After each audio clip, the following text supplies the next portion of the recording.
En ces temps de canicule, les hommes comme les terres ont soif. Seulement voilà, les nappes phréatiques montrent quelques signes d'assèchement. Là, les quantités d'eau dans les sols, dans les nappes phréatiques, dans les cours d'eau sont en train de diminuer drastiquement. Les voyants sont pas du tout au vert. Ajoutez à cela la canicule et le manque de pluie, vous obtenez une situation que Météo France qualifie de stress hydrique dans certaines régions. Interdiction d'arroser les jardins, de laver les voitures ou de remplir sa piscine. En juin, ce sont 79 départements qui ont décidé de prendre des arrêtés de restriction d'eau. Ils étaient 45 à le faire l'an dernier à la même date. C'est le cas en Loire-Atlantique, par exemple. J'ai des tomates. Regardez la sécheresse que ça donne. Je pense aux paysans, aux maraîchers, à ceux qui en ont vraiment besoin. Face à ce manque d'eau, les pouvoirs publics cherchent des solutions, d'autant que le problème risque de s'aggraver à l'avenir. Alors que le projet de loi d'urgence pour la protection et la souveraineté agricole est examiné au Sénat, un amendement souhaite instaurer, je cite, un droit prioritaire à l'eau pour les usages agricoles. Une mesure visant à doubler les capacités de stockage de l'eau à l'horizon 2035 a été adoptée hier soir aussi. Des propositions qui divisent. Je trouve que cela va beaucoup trop loin sur l'eau. Il y a de l'accaparement de l'eau qui ne pourra pas se faire au profit de certaines professions. Il faut impérativement qu'on puisse stocker de l'eau quand les sols en regorgent, quand l'eau s'en va à la mer sans être stockée. Il faut qu'on puisse la stocker pour pouvoir la mettre sur nos cultures, période où il y en aura un peu moins, c'est-à-dire en été. Alors, faut-il instaurer un droit prioritaire à l'eau? Et comment définir qui est prioritaire? La bataille de l'eau est-elle devenue une réalité? Nos trois invités pour ce débat, Éric Frétillère, bonsoir. Vous êtes agriculteur en Dordogne, je crois que vous faites du maïs. Tout à fait. Vous Bonsoir. êtes également, alors vous êtes maire de Saint-Rémy-sur-l'Idoire et vous êtes président d'Irrigants de France. Irrigants de France, c'est les agriculteurs qui font de l'irrigation. Voilà, tout à fait. Si Je on résume. représente l'ensemble des irrigants. Absolument. Et vous considérez que notre alimentation, à nous, Français, dépend de l'accès à l'eau. Il faut mobiliser cette ressource pour produire en France et retrouver notre souveraineté agricole. Et vous ajoutez, si on ne fait rien, on devra importer de plus en plus. Et c'est aussi simple que ça. À côté de vous, Jérémy Godet, qui ne trouvera peut-être pas ça aussi simple que ça, président de l'établissement public territorial du bassin de la Vienne. Vous êtes également vice-président écologiste de la région Val-de-Loire. Selon vous, on n'a pas encore pris la mesure du fait que l'accès à l'eau se réduit, chacun défendant ses propres intérêts. Il faut réduire les consommations, y compris celles des agriculteurs comme votre voisin. Vous en débattrez bien sûr. Et puis Marie Pétenati, bonsoir madame, hydrogéologue au BRGM, le Bureau de recherche géologique et minière. Vous estimez que l'eau est un bien commun, qu'il faut la partager et en discuter. La priorité, c'est l'accès à l'eau potable. Il y avait des solutions dans le plan présenté par le gouvernement, mais c'est un plan qui a été présenté en 2023. Et on démarre le débat avec la carte du jour pour mieux comprendre les enjeux. C'est celle de la situation des nappes phréatiques au 15 juin dernier, il y a donc 2 semaines. Dans son dernier bulletin, le BRGM, le Bureau de recherche géologique et minière, l'organisme national en la matière, fait état d'une dégradation du niveau des nappes phréatiques. Regardez, 86% des niveaux sont en baisse, 27% des nappes ont un niveau modérément bas, et 6% à un niveau très bas. Et le BRGM n'est pas optimiste puisqu'il prévoit une nouvelle tendance à la baisse dans les prochaines semaines avec les températures très chaudes qui s'annoncent. Marie Pétenati, vous êtes donc du BRGM. La situation est si catastrophique que cela alors qu'on nous disait que les nappes étaient pleines parce qu'il y avait eu beaucoup de pluie. Alors tout à fait, on a eu une recharge hivernale qui était globalement satisfaisante et donc qui ont permis d'avoir ces niveaux qui étaient pas trop inquiétants à la fin de l'hiver et au début du printemps. Maintenant, on est dans un régime qui est normal. À cette époque de l'année, les nappes, elles vont se vider, c'est normal, c'est tout à fait naturel. L'eau va retrouver son chemin vers les mers. Mais ce qu'il y a, c'est que les températures sont extrêmement élevées. On a eu très peu de pluviométrie cette dernière quinzaine de mai et cette première quinzaine de juin. Pas nécessairement suffisante aussi pour la végétation. Et donc, il y a des besoins en eau qui sont de plus en plus importants, croissants.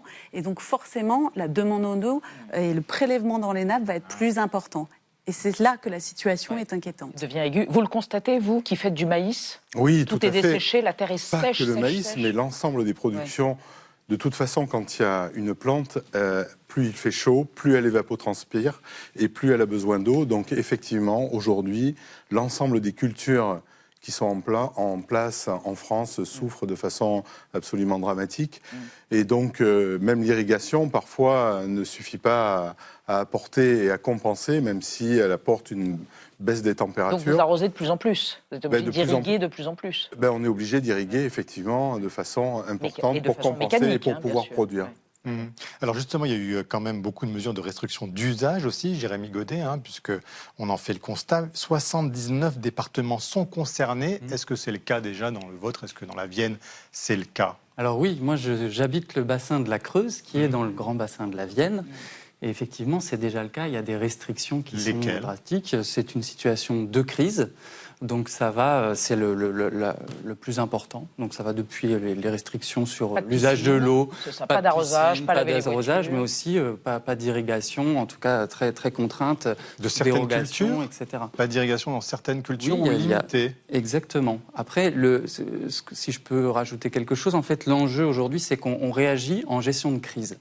Et l'enjeu pour l'avenir, c'est d'être dans l'anticipation et d'être dans ce qu'on appelle une gestion structurelle.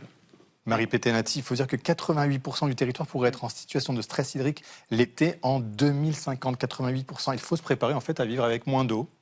C'est ça? Bien sûr qu'il faut se préparer à vivre avec moins d'eau. C'est d'ailleurs ce que prône aussi le gouvernement, avec la trajectoire de référence de réchauffement pour l'adaptation au changement climatique. Ça ne veut pas dire qu'on n'est pas sur l'atténuation des émissions de gaz à effet de serre. On est aussi dans une préparation, dans un monde qui va être de plus en plus chaud, qui se réchauffe, et c'est à plus 4 degrés à l'horizon 2100, à plus 2,7 degrés à l'horizon 2050, auquel il faut se préparer. Et donc trouver des solutions d'adaptation pour la gestion de la ressource en eau. Alors il y a un débat au Sénat actuellement sur une loi, on en parlait. Parmi les points qui font débat, puis hier, donc, c'est le droit prioritaire à l'eau pour les usages agricoles qui est en jeu. Certains politiques mettent en garde sur une appropriation des ressources en eau au profit de l'agriculture. Écoutez ce sénateur de gauche du groupe Rassemblement démocratique et social européen. Chers collègues, l'eau est indispensable à l'agriculture. Personne ne le conteste, mais elle ne peut pas être juridiquement sanctuarisée au bénéfice d'un seul usage. La souveraineté agricole suppose de sécuriser l'accès à l'eau, mais elle ne peut pas conduire à rigidifier la gestion de la ressource au détriment des autres usages essentiels. Introduire une forme de priorité générale au profit de l'agriculture affaiblirait la capacité de l'État à arbitrer localement, notamment en situation de pénurie. Éric Frétrière, vous, au contraire, vous revendiquez ce droit prioritaire à l'eau en tant qu'agriculteur? Non, je n'ai pas revendiqué le droit prioritaire à l'eau. Je voulais juste revenir sur un petit constat. D'abord, la première chose, c'est que le monde agricole, je l'ai évoqué tout à l'heure, est en première ligne du changement climatique. On est la première victime, puisque ça a une répercussion, je vous l'ai dit tout à l'heure, par rapport aux productions végétales, mais par rapport aux animaux et par rapport à l'ensemble de la production. Par contre, la pénurie d'eau, il faut préciser quand même que la pénurie d'eau, elle se trouve pendant la période estivale. Sur le volume d'eau de l'année, en France, on ne manque pas d'eau. Et je pense que c'est important de rappeler qu'avec 500 milliards de mètres cubes d'eau qui tombent par an en France, avec une pluviométrie qui est entre 600 et 1200 millimètres de pluviométrie par an, on est le deuxième pays européen d'abondance en eau, avoir de l'abondance en eau. Donc vous n'êtes pas favorable à cet amendement, si je comprends bien. Laissez-moi terminer. Donc, je considère qu'on a beaucoup d'eau. Par contre, avec le changement climatique, comme l'a évoqué notre collègue, l'augmentation des températures et le dérèglement climatique fait qu'il y aura moins d'eau en période estivale et on aura ce qu'on vit cette année, c'est-à-dire beaucoup d'eau en période hivernale, des inondations et des sécheresses pendant les périodes d'été. Donc, effectivement, vous êtes pour le droit prioritaire pour des raisons pragmatiques. C'est pas le droit prioritaire, c'est de répondre aux besoins de la production des agriculteurs pour leur permettre de produire. Et vous l'avez dit en introduction, effectivement, si on ne répond pas à ça, on va aller continuellement dans le sens de ce qu'on fait aujourd'hui, à savoir importer aujourd'hui plus de 60% de nos fruits et légumes qui sont produits dans des pays voisins qui ont beaucoup moins d'eau que nous. Ça veut dire qu'il y a une agrégation pas d'agriculture souveraine. Alors que nous, on a de l'eau, on ne l'utilise pas pour permettre de produire. Et des pays où il y a moins de normes. Si on ne mobilise pas la ressource, on va de plus en plus aller vers des importations. Jérémy Godet.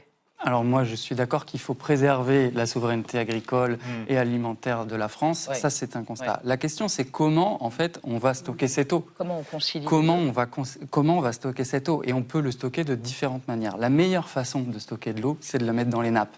Donc, c'est de faire de l'infiltration d'eau partout où c'est possible. Partout où c'est possible, ça veut dire que c'est pas possible partout, mais c'est possible très souvent.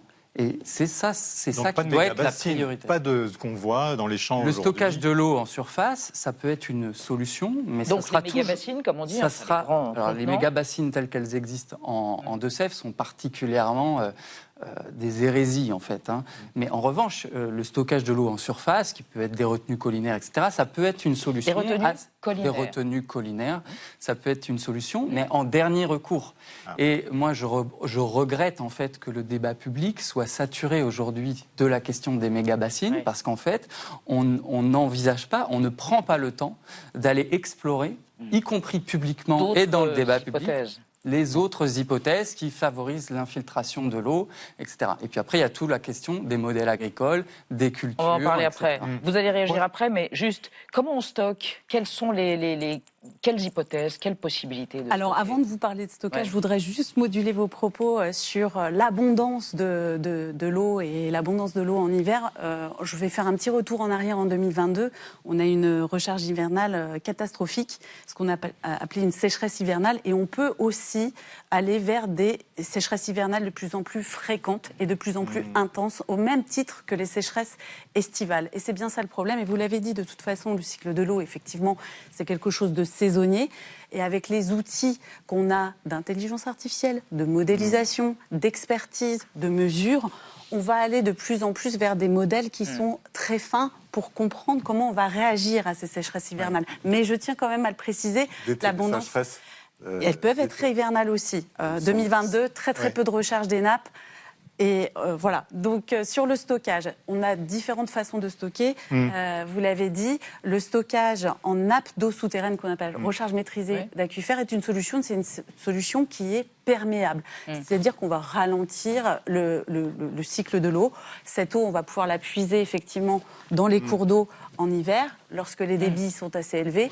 On va aussi, jusqu'en Californie, prendre l'eau des stations d'épuration. On a Orange County, dans la banlieue de Los Angeles, qui recycle près de 95%, je dirais, de l'eau. D'où la question, Éric Fritter, est-ce que les méga-bassines, ce n'est pas la solution de facilité? Alors, le terme de méga-bassine est réservé à ceux qui y sont opposés. Ce n'est pas du tout un terme que j'utilise. Mais je crois que pour répondre aux enjeux dont on parle aujourd'hui, les enjeux d'adaptation au changement climatique, de préservation de notre souveraineté alimentaire, il n'y a pas une seule réponse et une unique réponse. Et en plus, la problématique de l'eau, elle a une particularité, et en tant que président national, je le constate au quotidien, c'est que c'est une problématique locale. On imagine très bien que la problématique de la Bretagne n'est pas la même que celle du Sud-Est, mais même à l'échelle d'un même département. Donc, en fait, il faut adapter les solutions. Elles ont été évoquées. Il y a les retenues collinaires, il y a la réutilisation des eaux usées traitées, il y a des projets de stockage. Il faut les adapter à chaque territoire. Il y a le rechargement des aquifères, il y a les transferts sur des grands cours d'eau. On a la chance d'avoir des grands cours d'eau en France, mais ce qui est essentiel, c'est de mobiliser la ressource pour permettre à notre agriculture de pouvoir produire et de limiter nos importations et de limiter le sens dans lequel nous sommes partis. Jérémy Godet, si on arrive finalement à stocker cette eau, si on est tous d'accord sur le fait de la stocker, faut-il la hiérarchiser? Qui en bénéficie en premier? Est-ce que ce sont les agriculteurs ou alors il faut imaginer un système de hiérarchisation en fonction des besoins des uns et des autres? Alors moi, je pense que la hiérarchisation, d'abord ça existe en partie, puisqu'il y a déjà une hiérarchisation. L'eau potable est prioritaire par rapport aux autres usages, par exemple. Et en plus, je crois que c'est quand même une impasse. Parce que ça ne pourra pas, avec la ressource disponible, être une politique constante du moi d'abord, permanent. La question qu'il faut qu'on recherche sans arrêt, c'est celle de l'équilibre. De l'équilibre et de comment on ne casse pas, on n'abîme pas le cycle de l'eau. C'est ça qui doit être nos deux boussoles, me semble-t-il. De ce point de vue-là, par exemple, sur mon territoire, vous avez un barrage hydroélectrique sur la Creuse, aujourd'hui, Et quelques kilomètres plus loin, vous avez de l'eau potable qui est pompée directement dans la rivière, etc. Aujourd'hui, on est dans une situation de crise. Les activités touristiques peinent parce que le niveau du lac d'Aiguzon n'est pas suffisant. L'hydroélectricité, qui pourtant est exceptionnellement importante, a priori, surtout quand on doit faire rafraîchir, etc., les bâtiments, etc., c'est aussi un usage important. L'eau potable, si on n'a pas assez d'eau dans le lit de la rivière, moi, demain, comment on fait pour boire? Donc, vous voyez qu'on a à chaque fois des intérêts qui sont divergents, et c'est bien normal. Et j'ajoute une dernière chose, on parle des agriculteurs comme si c'était une masse informe, etc. Mais la réalité, c'est qu'il y a énormément de types d'agriculture, et qu'aujourd'hui, celle qui de mon point de vue, s'accapare l'eau. Et c'est pas eux qui prélèvent le plus. Et alors, c'est pas eux. Ce n'est pas eux qui prélèvent le plus d'eau, semble-t-il. Marie Pétenati, on va regarder ce graphique. Dans les secteurs qui prélèvent le plus d'eau, l'agriculture arrive en 4e position. Donc, est-ce que c'est pas le coupable idéal dans l'agriculture? Alors, la production d'énergie, notamment pour les centrales nucléaires. Alors, tout à fait. Alors, l'agriculture, pour refroidir les réacteurs, tout à fait, mais l'agriculture, effectivement, consomme l'eau actuellement. Vous l'avez dit tout à l'heure, la végétation a besoin beaucoup d'eau avec ses fortes températures. Et cette eau, elle va être évapotranspirée. Elle ne va pas retourner au cycle. Contrairement aux autres usages, les usages, l'eau domestique, l'alimentation potable, l'industrie. C'est-à-dire qu'elle est perdue. En tout cas, elle est perdue pour le territoire. Rien ne se perd, tout se crée. Mais en tout cas, elle retourne à l'atmosphère sous forme de vapeur, effectivement. Et donc, c'est pour ça qu'on parle non plus de prélèvement, aussi de consommation en eau. Voilà. Et donc, c'est pour ça qu'on dit aussi que l'agriculture a une forte pression sur la ressource en eau, puisque, effectivement, cette eau ne retourne pas au milieu sous forme liquide. Et la notion de partage, donc, par rapport à ce bien commun, c'est quelque chose... qui vous semble naturel, bien sûr. Juste par rapport à la consommation agricole, je l'ai dit en amont, 500 milliards de mètres cubes de pluviométrie d'eau sur la France. En moyenne. 60% d'évapotranspiration, 211 milliards disponibles. L'agriculture, c'est 3 milliards, c'est 1,5%. C'est pas ça, c'est ça l'accaparement. J'ai pas la notion de. Vous comptez les prairies là-dedans? Les prairies, non, on parle de l'irrigation. Ah oui, donc l'irrigation. Voilà. Bah oui, mais dans les prairies permanentes, il y a quand même besoin aussi de pluie pour pouvoir qu'elles puissent... Oui, alors ça, c'est le grand cycle de l'eau, et donc qui revient au monde agricole. Et ce grand cycle de l'eau, il fait partie des 500 milliards, et justement, il est à prendre en considération, bien sûr. Ouais. Tout est une question de temporalité et de pluie efficace, de pluie qui reviennent au milieu, qui recréent les stocks naturels que sont les cours d'eau, le manteau neigeux, les eaux souterraines. Et effectivement, si on compte en milliards de mètres cubes tombés, on n'est pas tout à fait dans le compte. Il faut prendre en compte ce qu'on a de disponible en été. Et encore une fois, ça, je pense qu'on est d'accord là-dessus. Il faut le partager de façon raisonnée et trouver les bonnes solutions qui sont plus globales, qui sont mixtes, effectivement. Il n'y a pas une solution miracle pour pouvoir préserver les écosystèmes, parce que le premier besoin en eau, c'est quand même les écosystèmes qu'il faut protéger avant tout autre usage. Pour le long terme. Pour le long terme. Pour notre long terme. Le problème, c'est que les productions agricoles, elles se concentrent, elles ont des besoins en eau au printemps et à l'été, à la période où il n'y en a pas. Donc la mobilisation de la ressource, si on veut continuer à produire, est indispensable à ce moment-là. Alors, il y a peut-être une solution pour une meilleure gestion de l'eau. Certains en appellent aux biorégions. Vous allez découvrir ça. Oui, restructurer nos régions autour des fleuves, c'est l'idée proposée par Jean-Luc Mélenchon, qui est candidat à la présidentielle de 2027. Concrètement, l'idée serait de remplacer les 13 régions administratives de métropole qui ont été pensées pour le développement économique en 6 régions calquées sur les bassins versants de France, on le voit ici, c'est-à-dire organisées autour des fleuves et de leurs affluents. Si je prends un exemple concret, la pluie qui tombe dans le Jura va finir par rejoindre d'une manière ou d'une autre l'Ain, qui va elle-même se jeter dans le Rhône. Le bassin versant du Rhône, c'est donc tout le territoire géographique autour du fleuve, mais aussi de tous ses affluents, un territoire qui s'étend à peu près de Dijon jusqu'à Marseille sur une superficie de 90 000 km². Et l'intérêt de ces écorégions ou biorégions, c'est un concept qui est né au début des années 70 en Californie, donc bien avant que LFI ne s'en empare, c'est de prendre en compte les réalités géographiques, biologiques et écologiques de chaque territoire. Et c'est aussi intégrer l'idée que tout est lié. Par exemple, une sécheresse locale en Bourgogne, c'est un possible affluent à sec qui ne pourra plus alimenter le Rhône, avec des répercussions, par exemple jusqu'en Provence, avec un manque d'eau potable dans certaines villes, vous l'avez dit tout à l'heure, ou de la production hydroélectrique plus faible. De même, un cours d'eau qui est pollué en Isère peut impacter toutes les populations en aval, parfois même jusqu'à la mer. Jérémy Godet, est-ce que le bassin versant, selon vous, c'est le bon échelon politique pour une gestion de l'eau cohérente ? Moi, je trouve que cette proposition, elle est très inspirante. Elle projette quelque chose d'assez intéressant.